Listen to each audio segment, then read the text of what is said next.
welcome to my channel. I'm Abby, and today I want to talk about how to stop doubting yourself. And this really goes hand in hand with anxiety. And I suffer from really bad anxiety, or at least I used to. And that's the really incredible thing, as even when you've gone to a doctor and you might have chronic anxiety and you've had it your whole life, that there's still ways that you can overcome a lot of these anxious thoughts and feelings and move into a more powerful position and a more powerful place in your mindset, which is what I've really worked on throughout my life.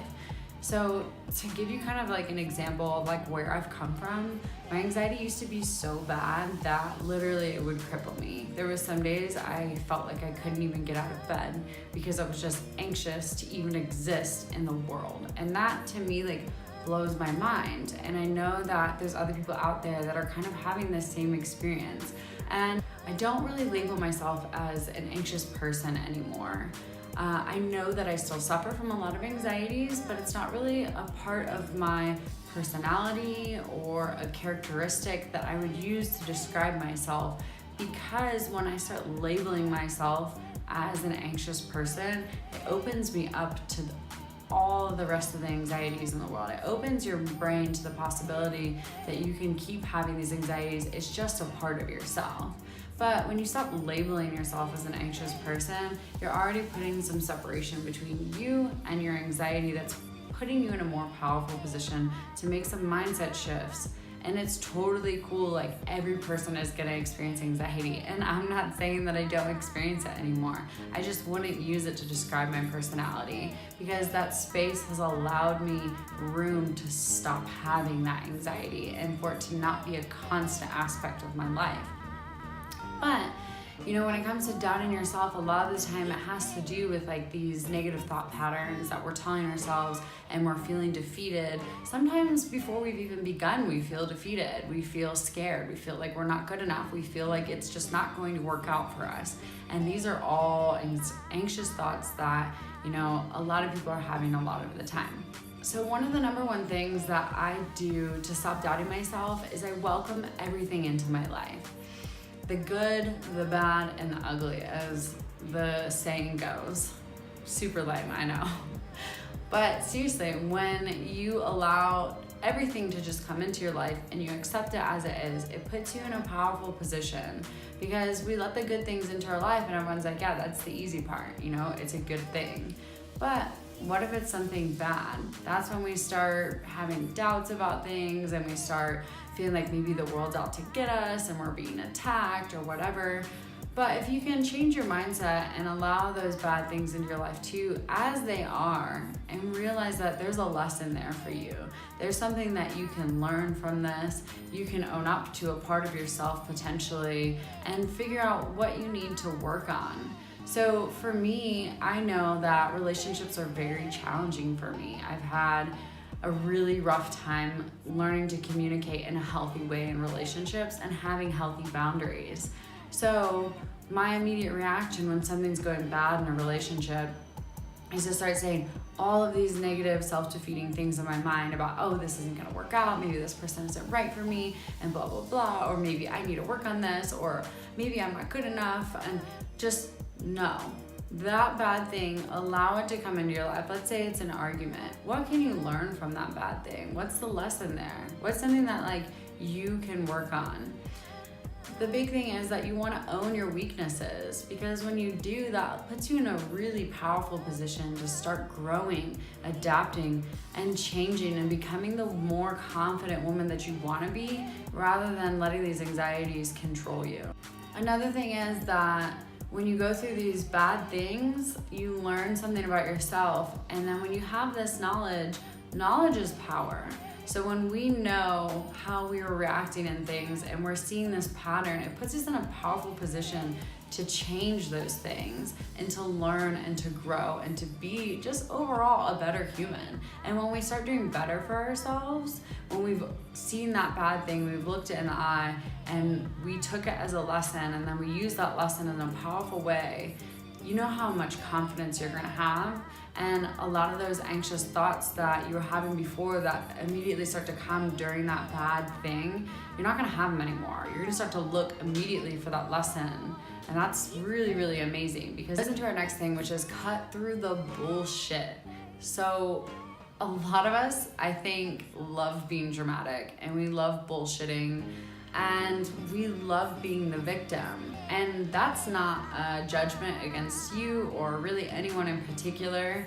This one might be kind of hard to swallow, but playing the victim is very easy. You know, it's something that we've been taught ever since we were little girls. Like, you're the princess and something happens and the prince comes along and saves us. It's very easy to start depending on other people for our confidence, for our happiness, and to just play this victim role, like, oh, woe is me, the universe is out to get me, or that's not fair. And really, this is kind of a self-defeating attitude that grows doubt within us, because when you play the victim and you play this role like you're not in charge, that means that everything's just happening to you and you're not in control of your life. And if you're not in control of your life, you're gonna have way more doubts and anxieties about everything.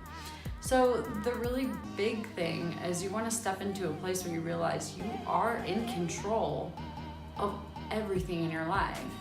If it's not the actual event that you can control, because I do realize like bad things are gonna happen in life, things that we are completely out of our control. You know, there's billions of other people in the world and we can't control what other people do. So by happenstance, there are going to be things that you cannot control. But what you can control is your reaction to those things. And that is really what makes an event. It's not just the thing that happens itself. It's not just how you respond to it. It's both of those together equals what actually happened in the real world. So the thing is that you can either play the victim or you can realize that like you are the master of your own reality. And it's very easy to be the victim. It's very hard to be the master and to own up to your shit and to cut through all the drama. It's so easy to be dramatic too. And like, I am totally guilty. I am super dramatic about quite a few things in my life. Like if someone says something, you know, that was kind of hurtful or whatever, I can be very dramatic about it and be like, why would this person say this? You know, that's a move against me or blah, blah, blah. But if I would cut through my bullshit, that person may have not even intended, first of all, to hurt my feelings. Second of all, how I respond to that is my reality. So I can respond from a position of power and realize that person's opinion has no bearing on how I feel about myself and the things that I can do and accomplish in my life. So it's moving from this, you know, woe is me, everything's out to get me, I need someone to come along and save me, to realizing like you can save yourself. And when you start stepping into that powerful position, a lot of those doubts that you're having are gonna fade away because it is powerful. It is a huge mindset shift that's gonna start changing things around in your brain. And another really big thing that's gonna bring us into our third point is you wanna believe in something that's bigger than yourself. So when I say, woe is me, things are out to get me, the universe is out to get me, sometimes it's hard to not just be dramatic or to play the victim, but when you start believing in something bigger than yourself, you start seeing that those things aren't out to get you, that the universe isn't here to, you know, try to hurt you or, you know, make your life more difficult or whatever it is. So, you know, this looks different to different people. There's religion, there's faith, there's spirituality. Me personally, I really believe that the universe is conspiring to give me everything that I want at any moment. And this belief is bigger than myself. It's bigger than my little bubble. It's bigger than basically anything else, because I know that when challenging things are happening to me, that it's conspiring still to give me what I want in my life. And basically that means that if there's something really hard going on and it's challenging me or it's pushing me out of my comfort zone, or it's very easy for me to fall into that victim mentality, instead I can take that and be like, what's the lesson here? Even if it's a hard lesson, even if the lesson was, hey, like, it's okay to cry, it's okay to feel defeated, you know, but you have to learn to pick yourself back up. And that could be the lesson that you need to learn to get to where you truly want to go in your life. So when you believe in something bigger than yourself, everything starts leaning into an opportunity for you to get what you really want in life. And you stop feeling attacked and you start feeling empowered. And that really puts a lot of your doubts and your anxieties and this self-defeating pattern to rest, because instead of looking at the problems, you're going to start looking for solutions and lessons and growth. And there's nothing more powerful than that in the world. This brings me to my fourth point, that the only way out is through. And this is a really, really good stance to take when you're going through something challenging. So for example, when I have a speech I have to give and I have to talk in front of a room or something like that, I'm having all this anxiety, I'm sweating, I feel sick to my stomach. I'm just like, oh my gosh, like how do I get through this? Like I'm feeling so much anxiety and doubt. The thing is that the only way out of that anxious feeling is through. I have to step up and work through those feelings and through whatever event it is that's causing that anxiety. Because let's say I just skip it and I skip doing that or whatever, I'm like, I'm too anxious, I'm not gonna get on stage and speak. That's not gonna help you, because trust me, you're still gonna have all those doubts and anxieties if you miss it. And then God forbid, if that ever comes up again, the anxiety is just gonna be tenfold. So really the only way to defeat these doubts and these anxieties is through it. You have to work through it. And you have to just power through and believe that you can do this, because a lot of times you've already done it. You've already done things that have been really scary or had a lot of anxiety, and then you get to the end of it and you're like, oh my gosh, that was not nearly as bad as I thought, and all those negative things that I was telling myself about what was gonna go wrong, or people are gonna laugh at me, or this or that, they don't come true. Because anxiety is really just us living in a place that doesn't exist. It's a future reality that we've made up in our mind and told ourselves that, you know, this is how it's going to be. And then we have fears and doubts about that made up future reality. And when you have to work through your current reality, it puts you in a really good position to see how powerful you are. Because when you work through, you're gonna come to the end of that and you're gonna feel like an absolute badass. And I've talked about this before, but when I went paragliding and I went and I did that, as soon as I came down, I was like, oh my gosh, let's go skydiving. I literally could jump out of a plane right now. And that's something that you would never ever hear me say if I wouldn't have worked through the bullshit that was coming up in my mind and those doubts. And a really big thing for me too, when I think of working, the only way out is to work through it. When I'm going into an anxious feeling or a doubtful mode, and even coming up close to maybe a panic attack, if you've had panic attacks before, you know that the only way out of it is through it. If a panic attack starts, the only way you're gonna get to the end is going through it.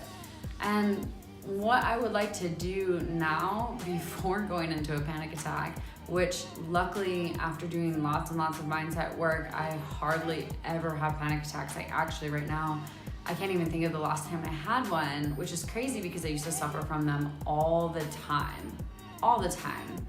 So what I do now if I start feeling that panic rising up is breathing through it. So the only way out of the anxiety is through it. Breathe through it, release the tension, actually talk yourself through these doubts that you're having. And that's gonna bring me into the fifth thing, which is going to be challenge those thoughts that you have. Challenge those limiting beliefs, challenge those negative thoughts, challenge them. That means that when those things are coming up, ask yourself if they're true. Ask yourself if they're real. Ask if they're actually a part of this reality or just a potential made up future reality. We start challenging these beliefs that are coming up, we can come from a much more powerful position to overcome our doubt. One really good thing that I like to say is, I just want to see if I can. And it's super powerful because it's not saying that you're going to be able to do it or that you're not going to be able to do it. I just want to see if I can.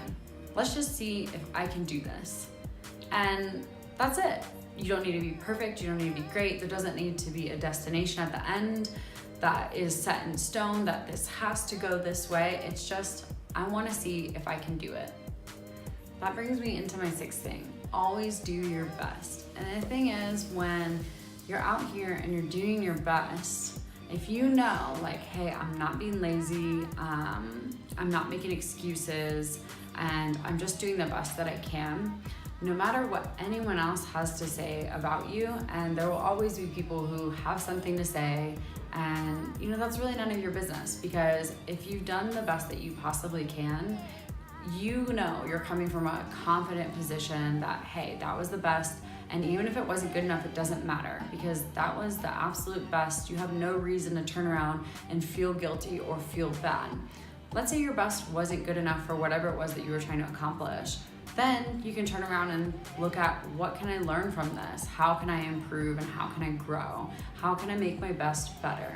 So you see how all these things are starting to wrap in together to really form this identity of confidence and getting over this self-doubt and coming from a place of victimhood and weakness, and rather turning around and being like, hey, this is who I am, this is the best that I got, I put my best foot forward, here's the lessons I can learn, and understanding that the world isn't out to get you, but the world is here to give you everything that you want. And a lot of the time what you want, what you need, is a lesson, and you need growth. And when we take these lessons in stride and we start to grow, we really open up to the things that we really, really want in the core of ourselves. And the last thing I want to talk about for overcoming your doubts is being your best friend.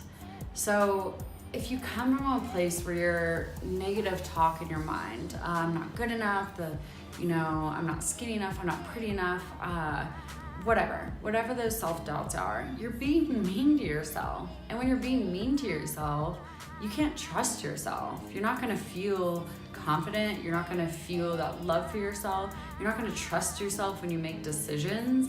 And it's really, really important that you come from a place of loving yourself and being your own best friend. So if you're doing something, if you're saying something inside your mind that your best friend wouldn't say to you, you shouldn't be saying it to yourself. It's not working in your favor.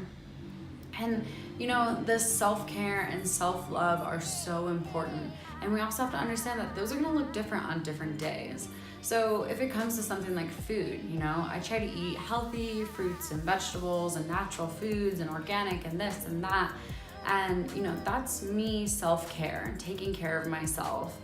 But some days that looks like literally ordering a pizza and laying in bed and watching your favorite chick flicks. If that's what you need some downtime, some rest and recovery, then give it to yourself and don't feel guilty about it. Because try to think about it like if you were looking at your best friend and that's what they needed on that day, you would go and let them have it. You would tell them, yeah, take that day, take that time to relax and do what you need to do and have that day. And then, the next day wake back up and feel more empowered and, take care of your body in a way that's gonna be helpful for you in the long term. So I hope that all of these tips have really helped you and, overcoming doubts and anxieties. I would love to hear if there's any other tools or tips or tricks that you use to overcome your doubts and anxieties. And I'm also gonna drop a couple links below for following me on social media. And I have a free Facebook group that's about women's empowerment. So it's all women empowering other women and gaining confidence and the right mindset to conquer the things in your life that you want to be successful. And I would really love if you're watching this video for you to join. It's completely free and there's tons of great content in there and tons of other women who support other women. So thanks again for being here and I'll see you in the next video.